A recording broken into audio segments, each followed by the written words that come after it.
오늘부터 이제 요나서 끝나고 나훔서를 우리가 보려고 합니다. 요나서와 나훔서는 뭐 다른 이제 성경이지만 제가 이제 요나를 강해를 시작할 때 요나와 나훔을 이제 연결해서 하나의 시리즈로 이렇게 강의를 하려고 처음부터 이렇게 정했습니다. 왜냐하면 나훔서는 요나서의 배경이 되었던 니느웨에 대한 하나님의 예언의 말씀입니다. 그래서 요나와 나훔서는 하나의 그 흐름으로 연결해서 보는 것이 사실 우리에게 유익합니다. 그래서 이제 요나서를 끝내고 이제 나훔서로 연결해서 보도록 하겠습니다. 사실 많은 사람들이 요나에 대해서는 뭐 잘 알고 있지만 상대적으로 나훔에 대해서는 잘 모릅니다. 요나서에 언급되어 있는 그 니느웨에 대해서는 잘 아는데 나훔서에 언급되어 있는 니느웨의 이야기는 사실 대부분이 모르고 있습니다. 니느웨가 회개해서 구원받았다라는 것은 알지만 그러나 또다시 반복되는 그들의 죄악으로 인하여 결국 하나님의 심판을 받고 니느웨가 멸망을 당했다라는 것은 생각보다 많은 분들이 모르고 있습니다. 왜냐하면 나훔서에 대해서 들어보지를 못했기 때문입니다. 여러분 중에 혹시 나훔서를 본문으로 하는 설교를 들어보신 적이 있으십니까? 창세기에서 계시록까지 이게 순서대로 강해를 하지 않는 이상 사실 나훔서로 설교를 하시는 목사님은 별로 없을 것입니다. 저도 제 기억에는 제가 딱 한 번 나훔서를 설교한 적이 있었는데 나훔서 자체를 단독으로 설교했다기보다는 요나의 이야기와 연결해서 나훔서의 이 내용을 가지고 설교를 했던 적은 한 번 있었습니다. 만약에 요나의 이야기가 전제되지 않았으면 저 또한 나훔서를 설교하지 않았을 겁니다. 설교자들이 나훔서를 설교하지 않는 이유가 첫째는 나훔서는 이 성경 전체가 멸망에 대한 말씀으로만 기록되어 있습니다. 뭐 내용 자체가 시작부터 끝까지가 멸망인데 뭐 그걸 가지고 설교하고 싶은 사람이 있겠습니까? 두 번째는 나훔서의 그 내용은 100% 다 예언에 관련된 것입니다. 그래서 사실 예언만 들어가 있는 성경을 설교한다는 것은 상당히 어렵습니다. 좀 난해합니다. 그래서 대부분 나훔서를 설교하지 않습니다. 그런데 이번에 제가 나훔서를 좀 묵상을 하면서 이 나훔서의 말씀이 이 마지막 시대를 살아가는 우리들에게 얼마나 필요하고 귀한 말씀인지를 깨닫게 됐습니다. 요나서와 나훔서를 만약에 우리가 그냥 연결시키지 않고 구분해서 보게 되면은 요나의 하나님과 나훔의 하나님이 전혀 다른 하나님으로 생각할 수 있습니다. 그러나 요나의 하나님과 나훔의 하나님은 같은 하나님이시라는 것을 우리는 분명히 기억을 해야 할 것입니다. 또한 요나의 하나님뿐만 아니라 나훔의 하나님까지 바르게 알아야 우리의 구원을 어떻게 이루어가는 것인지를 깨닫게 됩니다. 요나서는 아무리 큰 죄악을 행했다 할지라도 죄를 회개하는 자에게 심판을 돌이키시고 용서하시는 하나님의 은혜와 사랑을 보여주시는 것이라면, 나훔서는 하나님을 대적하여 악을 행하는 자를 결코 용서하지 않고 심판하시는 하나님의 공의를 보여주는 것입니다. 전혀 다른 어떤 그 하나님의 모습을 보게 되는 것입니다. 또한 이 나훔서에는 제가 지금 나눈 그 이상의 많은 의미들이 담겨 있습니다. 그것들은 저희가 이제 나훔서를 보면서 나누도록 하겠습니다. 나훔서는 생각보다 짧습니다.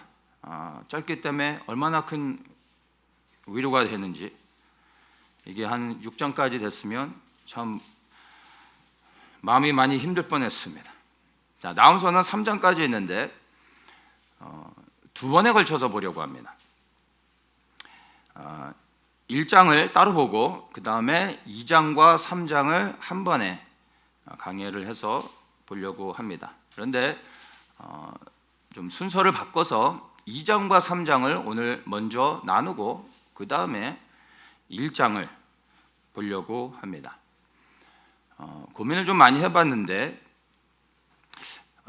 이 나훔서의 전개 방식은 1장에서 하나님의 하나님 되심을 이제 선포하는 그러한 내용들이 담겨져 있고, 또 2장과 3장에서는 니느웨와 아수르에 대한 하나님의 그 예언의 말씀이 기록되어 있습니다. 그래서 그 나훔서가 풀어가는 방식을 보면 큰 것에서 작은 것으로 이렇게 흘러갑니다. 그런데 나훔서를 제대로 이해하려면은 반대로 이 작은 것부터 다루고 그 다음에 큰 것, 하나님에 대해서, 또 하나님의 그 어떤 계획과 하나님의 뜻, 이것들을 이제 나누는 것이 우리가 나훔서를 바르게 좀 이해하는데 도움이 될 것 같습니다. 그래서 제가 풀어가고자 하는 관점으로 나훔서를 반대로 2장과 3장을 먼저 보고 1장을 나누도록 하겠습니다. 요나와 나훔서의 그 스토리를 약간 좀 비교해 볼 필요가 있습니다. 그리고 나훔서를 볼 때 좀 더 유익함이 있습니다. 좀 비교를 해보면 요나는 BC 784년부터 772년 대략 이렇게 사역을 했습니다. 그리고 나훔은 대략 한 100년 좀 더 지나서 BC 650년에서 620년까지 사역을 한 선지자입니다. 요나는 잘 아는 것처럼 북이스라엘의 선지자였고 나훔은 남유다의 선지자였습니다. 요나는 니느웨의 회개를 선포했지만 나훔은 오히려 반대로 니느웨의 멸망을 예언했습니다.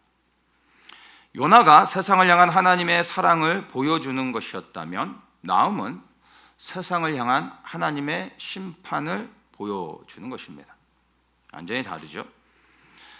요나의 이름을 보면 비둘기라는 의미를 갖고 있습니다. 비둘기는 평화를 상징하죠. 그래서 하나님은 세상을 화평케 하시는 분이다라는 것을 요나의 메시지를 통해서 우리에게 말씀해 주십니다. 근데 나훔의 이름은 위로자라는 뜻을 갖고 있습니다. 아수르 제국에 고통받고 있는 유다 백성들에게 하나님은 위로자가 되신다, 이런 의미를 담고 있습니다. 그리고 실제로 니느웨의 멸망을 예언한 나훔의 이 선포는 아수르 제국에 고통받고 있었던 경건한 유다 백성들에게 큰 위로가 되었던 것입니다. 그리고 또한 나훔서의 말씀은 세상에서 고난을 받고 있는 참된 그리스도인들에게 동일하게 적용되어지는 말씀입니다. 그래서 나훔서는 1차적으로는 남유다 백성들을 위로하는 예언의 말씀이지만 2차적으로는 마지막 시대를 살아가고 있는 우리 그리스도인들을 위로하시는 예언적인 말씀이 됩니다. 그래서 이 나훔서의 의미를 우리가 바르게 알 때 큰 소망을 우리가 갖게 될 수 있습니다. 나훔서의 배경을 잠깐 간단하게 나누고 우리 2장과 3장을 보도록 하겠습니다. 요나의 경고를 듣고서 니느웨가 회개하여 구원을 받았습니다. 그리고 대략 한 50년 정도가 지나서 아수르 제국에 의해 북이스라엘이 멸망을 당하게 됩니다. 그리고 또 시간이 흘러 정확하진 않습니다. 정확하게는 알 수는 없습니다. 언제 그 선포를 했고 사역을 시작했는지 정확하게 알 수는 없기 때문에 대략적으로 보면 한 60년에서 70년 정도의 시간이 흐르고 남유다의 선지자 나움이 니느웨의 멸망을 이제 예언하게 됩니다.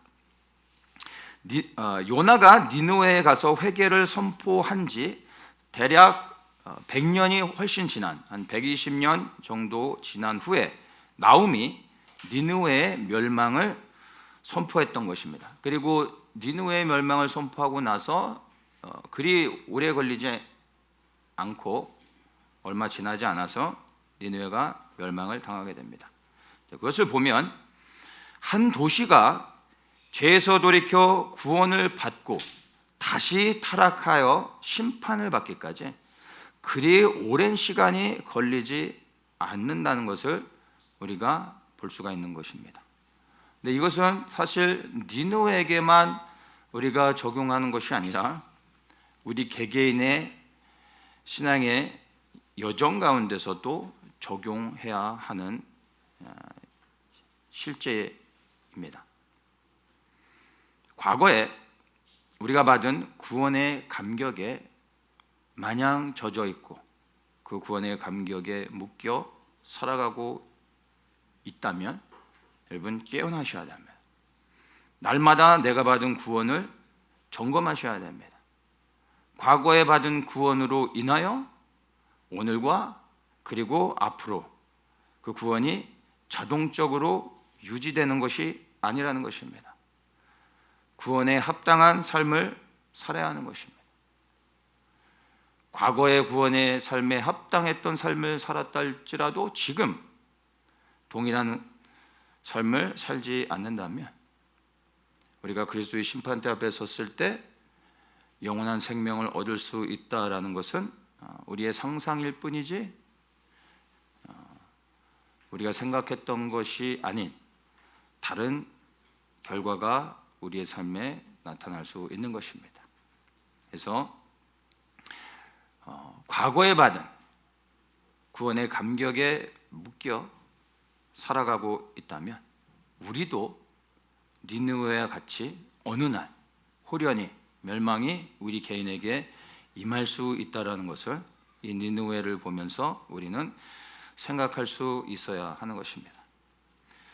나훔서의 모든 내용은요 하나님께로부터 받은 예언의 말씀으로만 기록이 되어져 있습니다.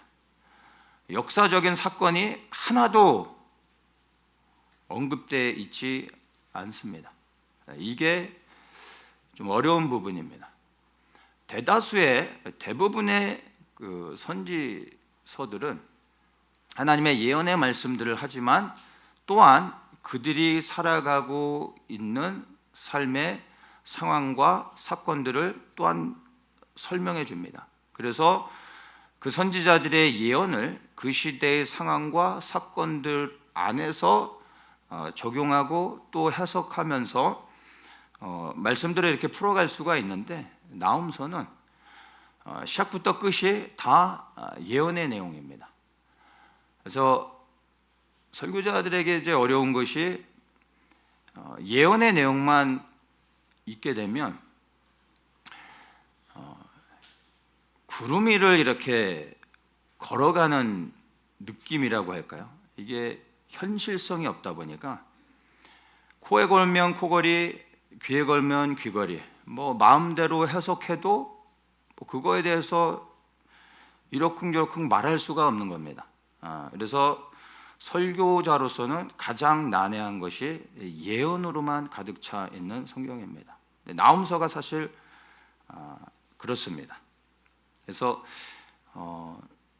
이 나훔서 같이 예언으로만 기록되어져 있는 말씀은 완전히 성령의 계시를 받아서 풀어야 이렇게 쉽게 설교를 할 수 있을 것 같습니다. 그런데 성령의 계시도 안 받고 이걸 풀려니까 머리만 빠지더라고요. 그런데 어쨌든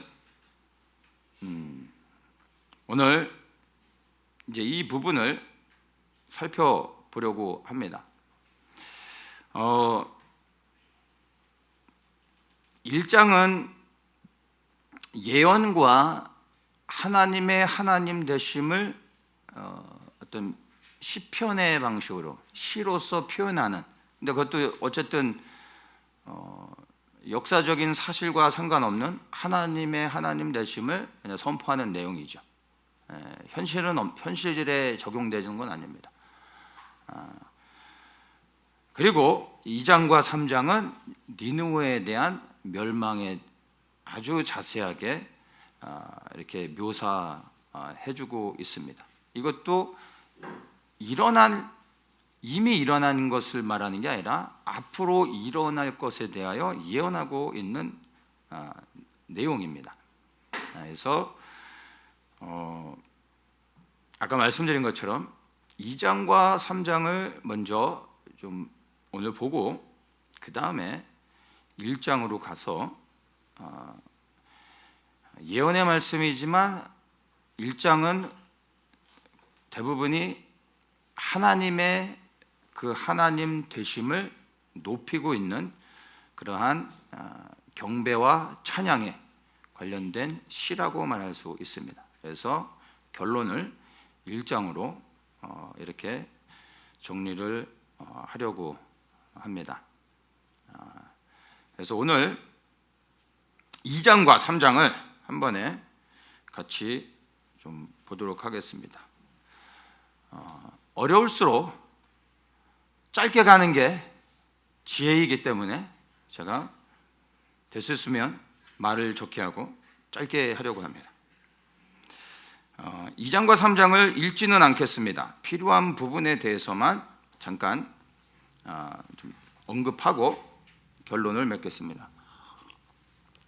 자, 2장 1절을 보면 파괴하는 자가 너를 치러 올라왔나니 너는 산성을 지키며 길을 파수하며 내 허리를 견고히 묶고 내 힘을 크게 굳게 할지어다, 이렇게 말하고 있습니다. 자, 2장부터는 말씀드린 것처럼 이제 니느웨의 멸망에 대해 아주 자세하게 묘사를 해주고 있는 겁니다.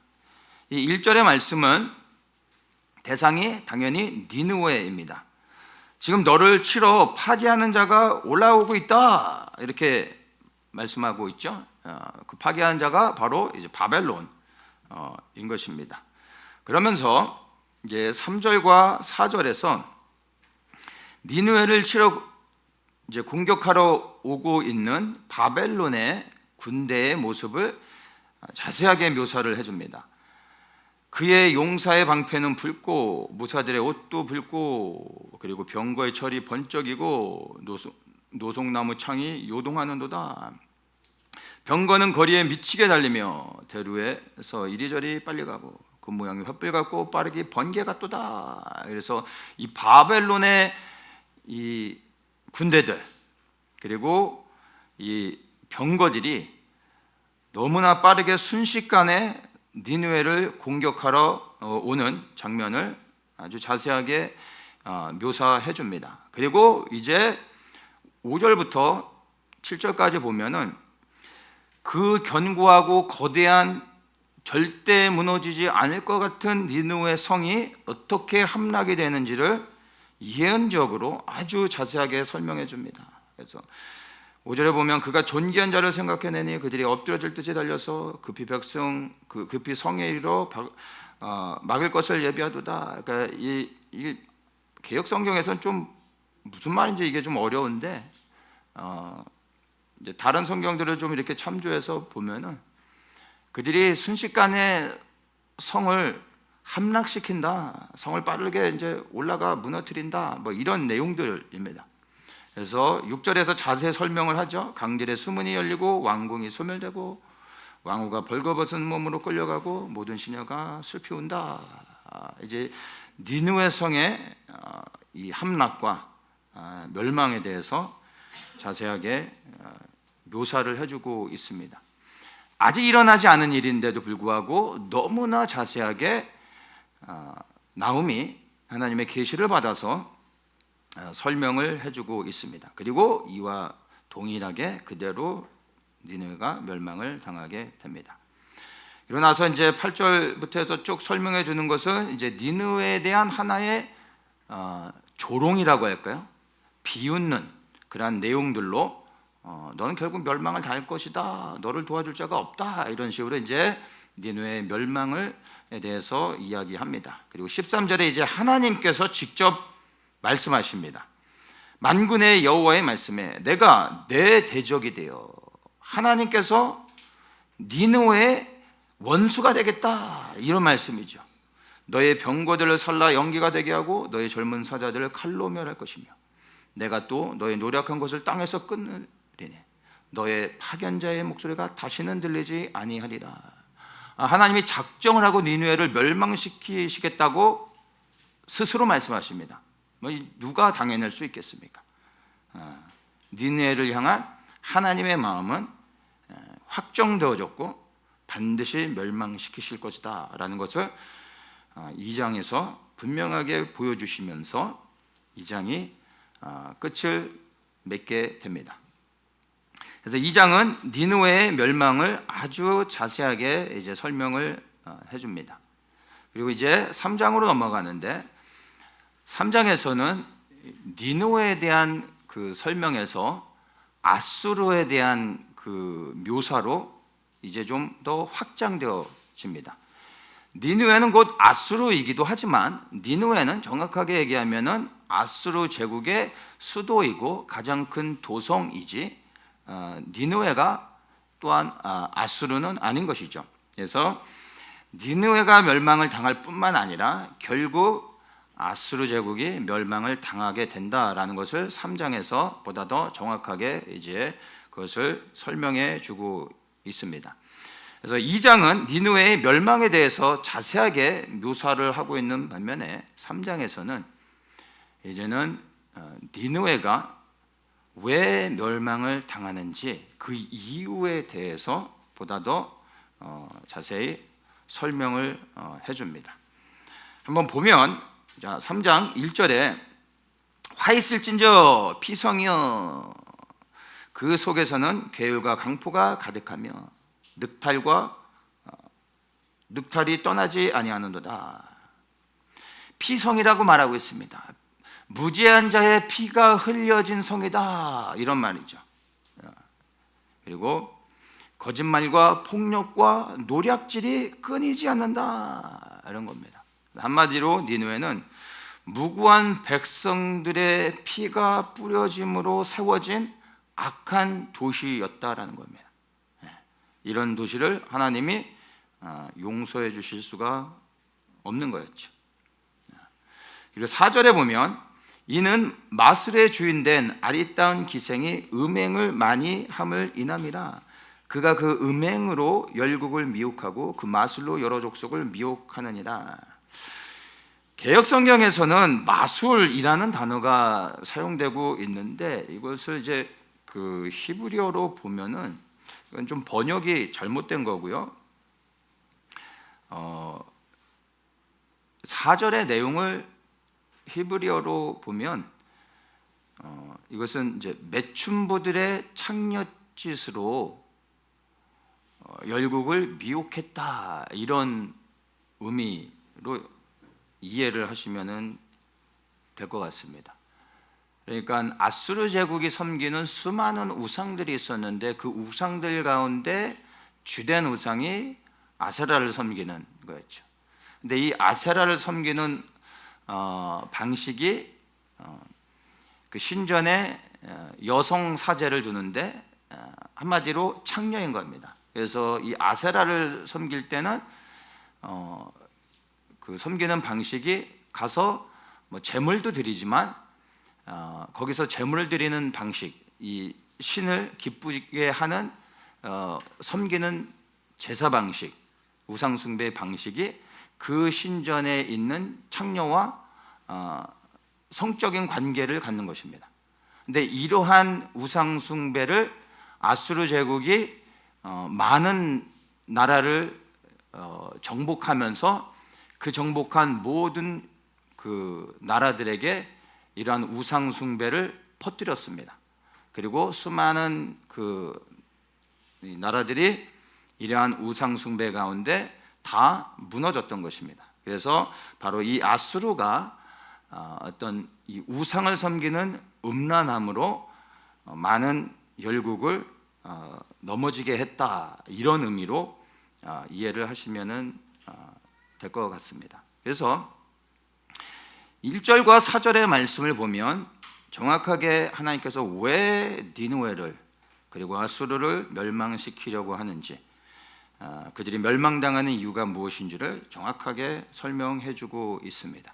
니느웨가 멸망을 당한 근본적인 이유는요, 그들이 저지른 악행과 음란한 때문이었습니다. 자, 하나님의 심판의 기준은요, 시대를 초월해서 동일하게 적용된다라는 것을 우리는 분명하게 알아야 됩니다. 우리가 믿는 하나님은 변치 않으시는 영원하신 하나님이십니다. 어제의 심판의 기준과 오늘의 심판의 기준이 절대로 달라지지 않습니다. 아수르를 이와 같이 심판하셨던 하나님은 오늘 이 시대에도 동일한 심판의 기준으로 우리 각 사람에게 적용하신다라는 것을 우리는 분명히 기억해야 하는 것입니다.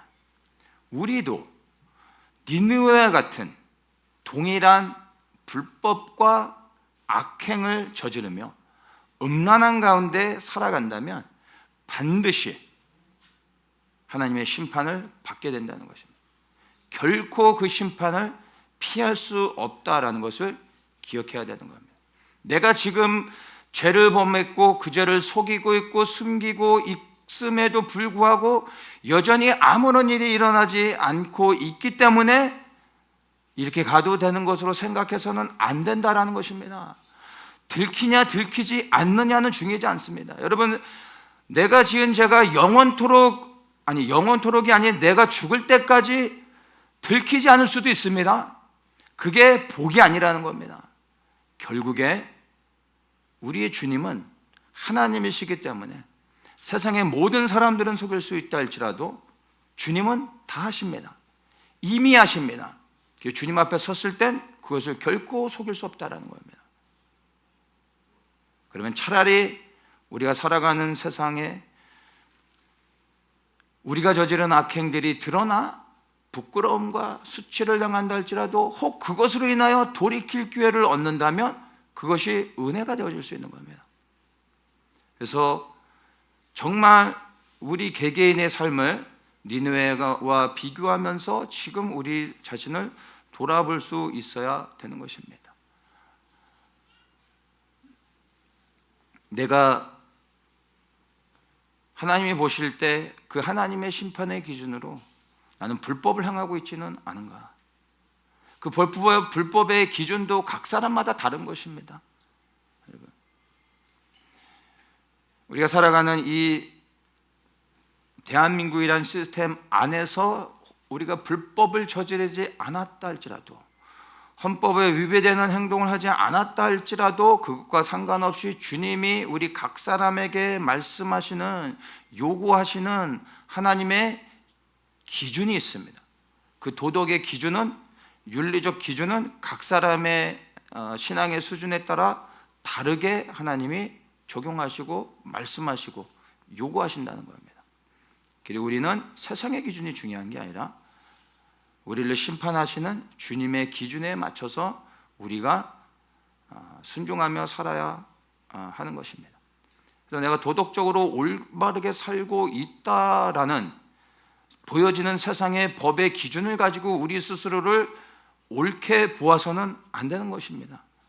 그렇게 생각하는 순간 하나님의 뜻을, 하나님의 마음, 하나님이 내게 말씀하시는 거에 집중하지 못하고 눈에 보여지는 이 세상의 기준으로 나를 평가하며 의롭게 여기고 그리고 하나님의 뜻을 구하지 않다가 오히려 하나님 앞에 섰을 때 책망을 받을 수 있다는 것을 분명히 기억해야 될 것입니다. 그리고 예나 지금이나 사단이 가장 너무나 흔하게 너무나 일반적으로 그리고 예나 지금이나 변함없이 동일하게 사람을 무너뜨리는 아주 단순한 방법은 다른 게 아니라 음란이라는 겁니다. 성경 속에 수많은 인물들이 음란으로 무너졌습니다. 위대한 다윗도 음란으로 무너진 적이 있었습니다. 그리고 오늘날도 너무나 단순한 방법이고 너무나 모든 사람들이 다 알고 있음에도 불구하고 사단은 여전히 이 단순한 음란의 문제로 수많은 사람들을 넘어뜨리고 있다고 것을 우리는 분명히 기억해야 합니다. 이것은 목회자에게만 적용되어질 일이 아니라 사실 예수 그리스도를 믿는 모든 사람들에게 적용되어지는 것입니다. 오늘날 사회는 우리가 자랄 때의 윤리적, 도덕적 기준과 또 많이 달라짐을 우리는 알고 있습니다. 음란을 행하는 것이 또 불륜을 저지르는 것이 하나의 유행이고 쿨한 것으로 묘사되어지고 있는 것이 오늘날의 현실입니다. 그리고 많은 사람들이 사실은 알게 모르게 이런 것들을 받아들이고 문을 열면서 교회 안에 수많은 사람들이 사실 이미 음란한 가운데 무너져 있습니다. 그리고 그 가운데 돌이키지 않고 살아가는 이유는 여전히 교회에 나와 예배를 잘 드리고 거룩하게 지키고 교회 와서 봉사도 하고 있기 때문에 자신의 음란함들을 돌이켜 회개하려고 하지 않고 그리고 삶 속에서 그 음란함을 행하는 불륜을 행하는 것으로 인하여 어떤 특별한 하나님의 심판이나 어떤 징계를 받지 않고 여전히 살던 대로 살아갈 수 있기 때문에 죄를 돌이키지 않고 살아간다는 겁니다. 생각보다 교회 안에 음란함은 여러분 너무나 깊숙이 들어왔음을 우리는 부인할 수 없습니다. 저는 사랑하는 우리 모든 더처지 성도님들에게 이 부분을 분명히 말씀을 드립니다. 여러분 세상의 기준이 어떻게 변하든 우리가 붙잡아야 될 것은 변치 않는 하나님의 말씀입니다. 음란함에 대해 하나님은 진노하시며 결코 용서하지 않으신다는 것을 반드시 기억하고 세상이 어떻게 변해간다 할지라도 우리는 주님 앞에서 이 성적인 부분에 대해서 거룩함을 지켜가야 된다. 이것은 여러분 우리의 영혼이 달린 문제입니다. 그래서 이 부분을 우리가 이 니느웨의 멸망을 다시 한번 생각하면서 곰곰이 우리 자신을 한번 돌아보십시오. 그리고 우리 안에 있는 이 영적인 음란함들, 내가 혹 불륜을 저지르고 있지 않다 할지라도 사실은 여러분 우리 안에 영적인 음란함들이 있음을 우리는 부인할 수 없습니다. 꼭 성적인 불륜을 저지르는 것만을 음란함으로 보지 않습니다. 영적인 음란함들이 우리 안에 무엇으로 우리 안에 나타나는지 한번 살펴보십시오. 예수 그리스도보다 더 많이 사랑하게 되어지는 것들, 나의 기도의 내용들을 보면 내가 무엇을 사랑하고 있는지 보여집니다. 믿음의 분량에 따라 이제 주님이 우리의 기도도 책망하시기도 하고 기도를 바꾸시기도 하는 겁니다.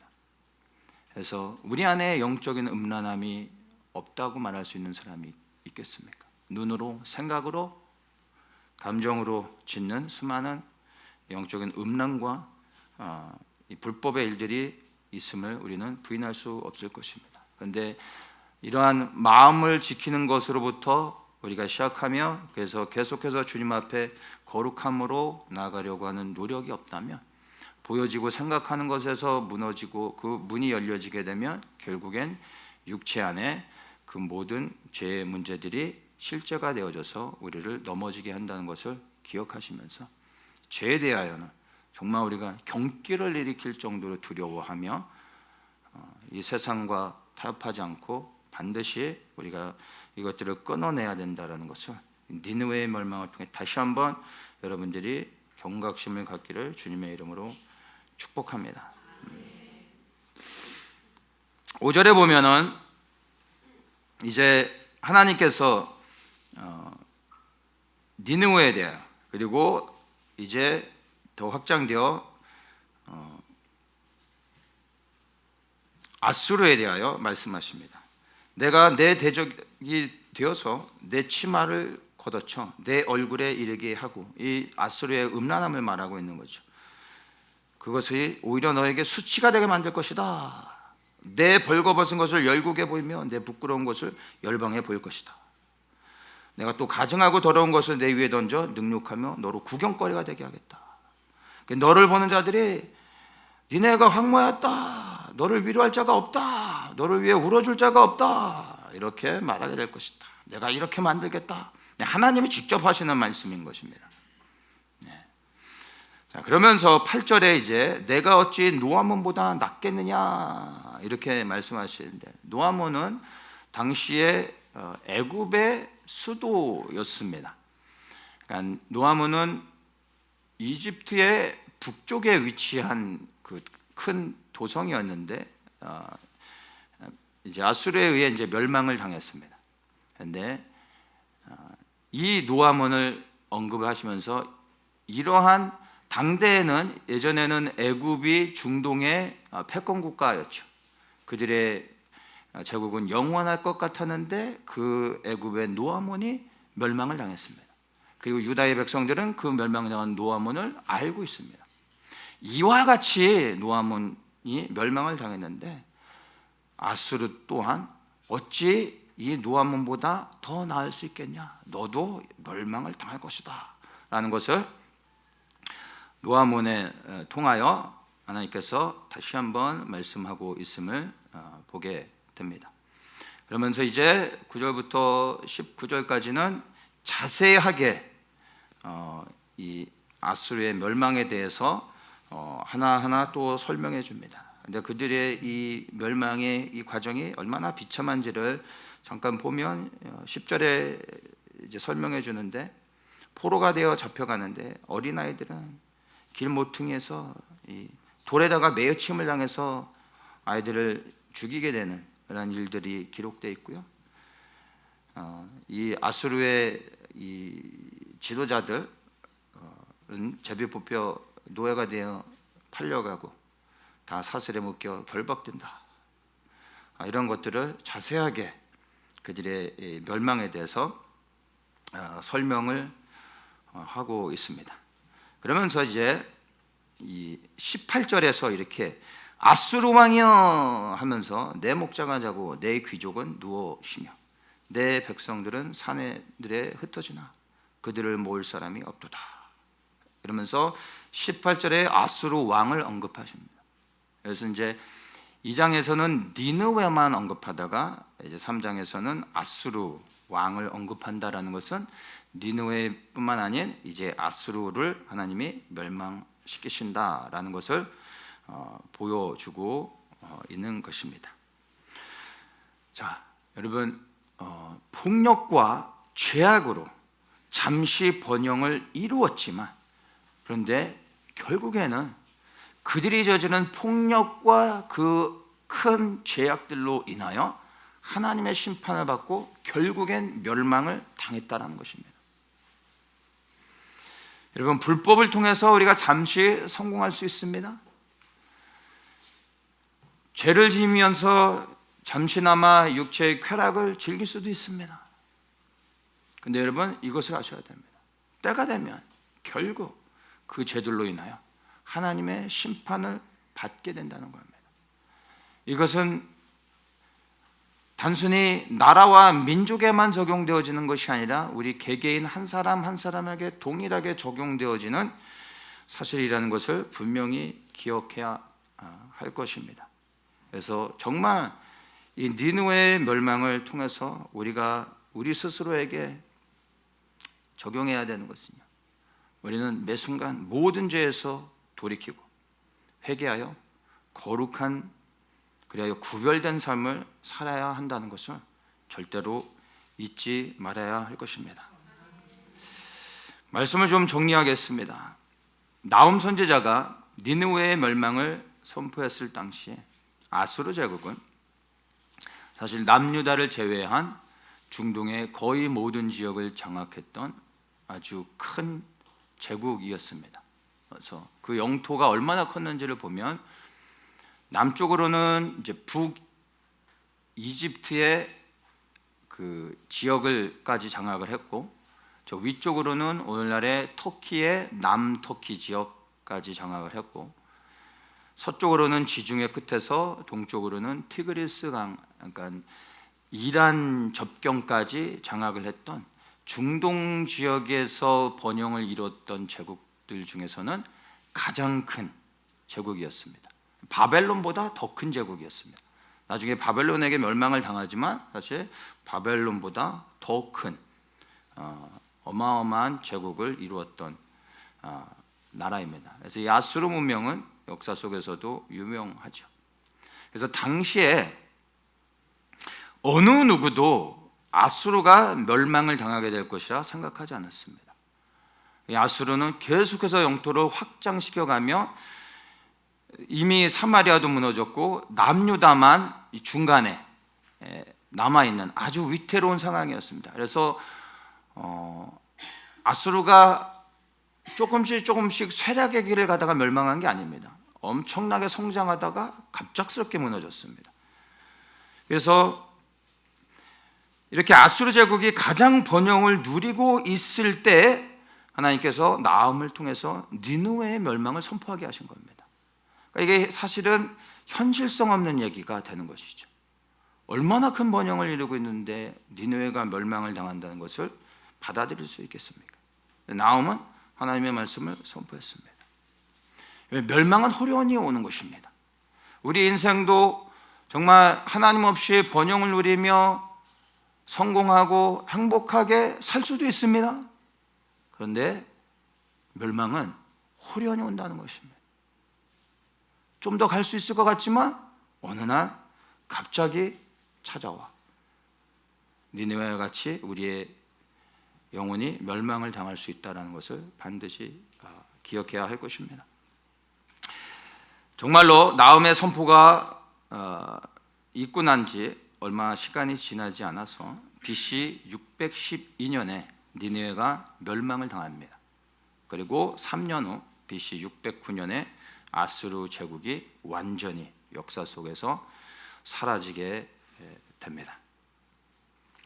한때는 요나의 경고를 듣고 회개하여 구원을 받았던 니느웨가 시간이 지나자 그 전보다 더 큰 죄악을 행하여 하나님의 심판을 받고 멸망을 당하게 됐습니다.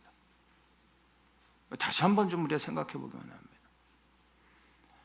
한때는 정말 이방 민족이고 정말 악한 민족이었음에도 불구하고 요나를 보내 돌이켜 회개케 하실 때 이들이 정말 진실된 회개를 통하여 하나님의 심판에서 벗어나 구원을 받았습니다.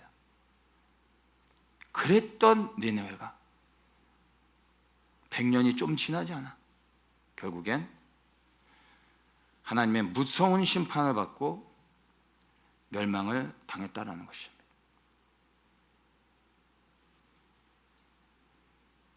이것이 우리에게 시사하는 바는 너무나 큽니다. 과거에 우리가 받은 구원의 감격에 머물러 있어서는 안 되는 것을 보여줍니다. 중요한 건 항상 오늘입니다. 지금입니다. 내일도 아닙니다. 내일부터는 회개하고 내일부터는 거룩해지고 내일부터는 열심히 순종해야지. 우리에게 내일은 없다는 거예요. 지금. 하나님은 모든 심판의 그 시점이 바로 지금입니다. 과거 내가 얼마나 죄를 지었는지 그것도 중요하지 않습니다. 돌이켜 회개했다면 하나님은 잊어버리십니다. 기억하지 않으십니다. 지금 내가 심판하시는 주님 앞에 의로운 삶을 살고 있는지, 그것이 심판의 기준이라는 겁니다. 과거에 하나님의 구원을 경험했던 니느웨가 결국 그 동일한 하나님의 심판을 받아 멸망을 당했다라는 것을 다시 한번 우리가 기억하며, 여러분, 우리의 삶에서 과연 나는 그 구원에 합당한 삶을 지금 현재 살고 있는지를 분명하게 돌아보고 나 자신을 날마다 점검해야 할 것입니다. 1장 3절에 이렇게 말씀하십니다. 여호와는 노하기를 더디하시며 권능이 크시며 죄인을 결코 사하지 아니하시느니라. 하나님은 노하기를 더디하신다라는 말을 잘 이해하셔야 됩니다. 하나님은 오래 참아 주십니다. 그러나 영원히 참지는 않으신다라는 겁니다. 그 하나님이 오래 참으신다라는 그 기준도 여러분 각 사람에게 적용되는 것은 다릅니다. 어떤 사람에게는 10년, 20년이 되어질 수도 있습니다. 그런데 어떤 사람에게는 더 짧을 수도 있는 겁니다. 그러나 하나님은 오래 참으시는 것은 분명합니다. 그러나 영원히 참지 않으십니다. 그리고 죄인을 결코 사하지 아니하신다라고 말씀하고 있습니다. 하나님은 죄인을 결코 용서하지 않으신다는 것을 아셔야 됩니다. 우리가 죄에서 돌이켜 회개하고 주님 앞에 나아가게 되면 주께서는 용서해 주십니다. 그러나 회개하지 않은, 그리하여 죄를 짓고 여전히 살아가는 자를 주님은 절대로 용서하지 않으신다라는 것을 반드시 우리가 기억을 해야 할 것입니다. 니느웨는 하나님이 정한 그 심판의 선을 넘어버렸고 하나님은 더 이상 기다릴 수 없어 그 니느웨를 멸망시키기로 결정하셨던 겁니다. 그래서 요나의 하나님뿐만 아니라 나움의 하나님까지도 우리가 반드시 바르게 알아야 하는 것입니다. 우리가 요나의 스토리를 통해 니느웨가 구원받은 것을 보며 기뻐하고 또 그 구원이 우리에게 적용되어지며 감사했습니다. 그런데 이제 나음서를 통하여 우리가 니느웨를 볼 때 다시 우리가 경각심을 갖게 되어지는 겁니다. 왜냐하면 우리 각 사람의 인생이 정말 주님 앞에 매일의 삶 속에서 올바르게 살아가지 않는다면 우리도 이 니느웨와 같은 결과를 맞이할 수 있다라는 것입니다. 여러분, 결국에 마지막 그리스도의 심판대 앞에 섰을 때 우리가 받게 될 판결이 가장 중요한 것입니다. 과거에 내가 주님에게 어떠한 은혜와 사랑을 받았는지는 그건 사실 중요하지 않습니다. 결론이 중요한 겁니다. 근데 어떻게 우리가 마지막 그리스도의 심판대 앞에서 영원한 구원을 받을 수 있겠습니까? 다른 길은 없습니다.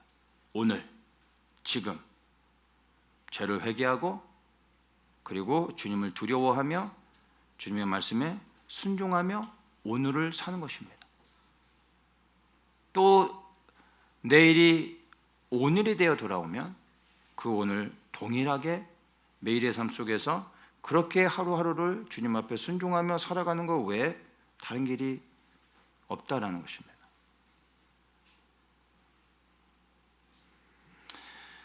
하나님은 우리가 죄를 회개할 때 용서해 주시지만 그러나 또다시 죄를 행하며 그 죄에서 돌이키지 않으면 반드시 심판하신다라는 것을 여러분 기억하십시오.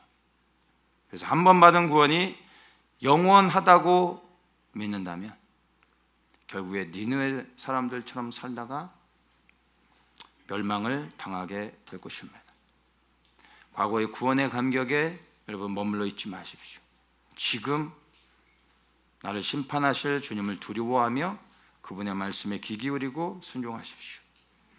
니느웨의 역사는 사실 비극으로 끝맺는 겁니다.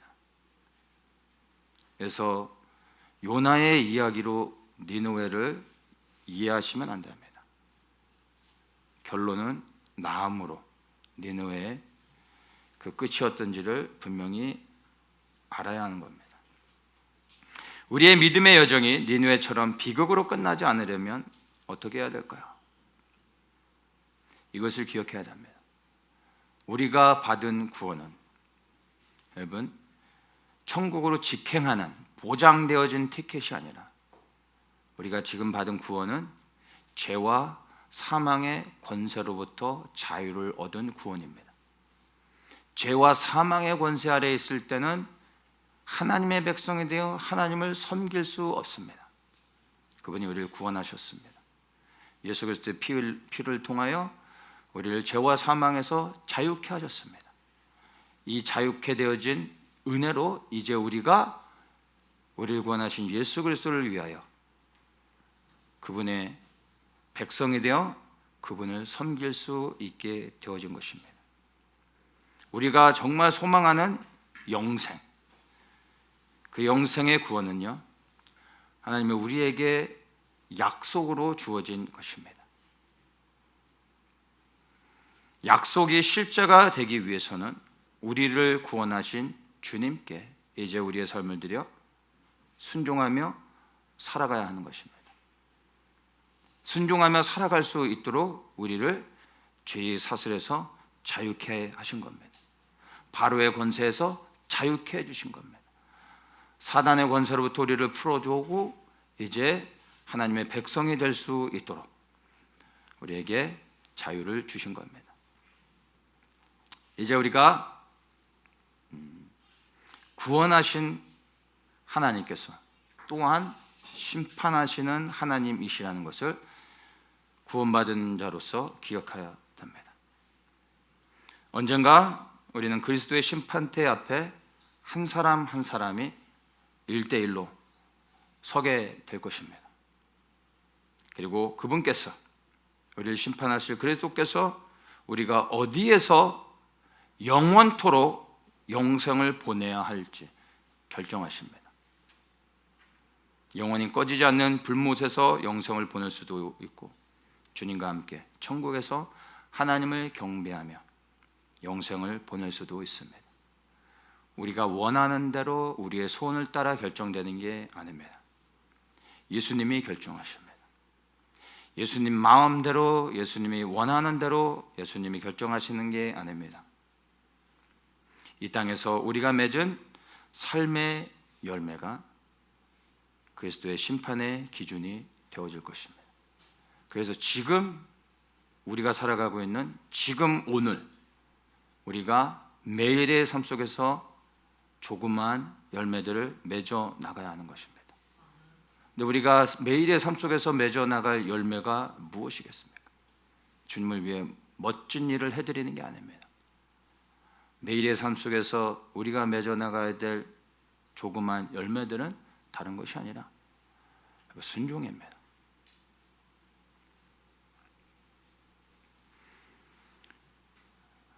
위대한 일을 하려고 하지 마십시오.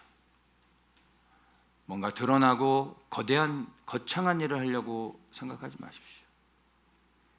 그분이 내게 명하시는, 그리고 그분이 원하시는 것을 알고 그분의 뜻에 합하게 내 삶을 들여 그냥 순종하는 겁니다. 작은 일부터 시작하는 겁니다. 그분이 기뻐하시는 그 일들이 무엇인지 여러분 고민해 보십시오. 말씀 속에 주님이 무엇을 기뻐하시며 주의 마음이 어디에 있는지 이미 다 보여주고 계십니다. 주님의 마음은 먼 곳에 있지 않습니다. 내가 주님 앞에 이제 어떻게 삶을 결단하고 작은 것에서 순종하며 나가야 될지, 그것은 이제 여러분들에게 달려 있습니다. 이제 우리가 다시 오셔서 우리를 심판하실 예수님을 경외하며 오늘 우리의 삶에서 그분께 순종하는 삶을 살아가기를 주님의 이름으로 축원합니다. 좋으신 주님, 나홈의 말씀을 통하여 결국 니느웨가 하나님의 심판을 받고 멸망당하게 되는 것을 보게 됩니다.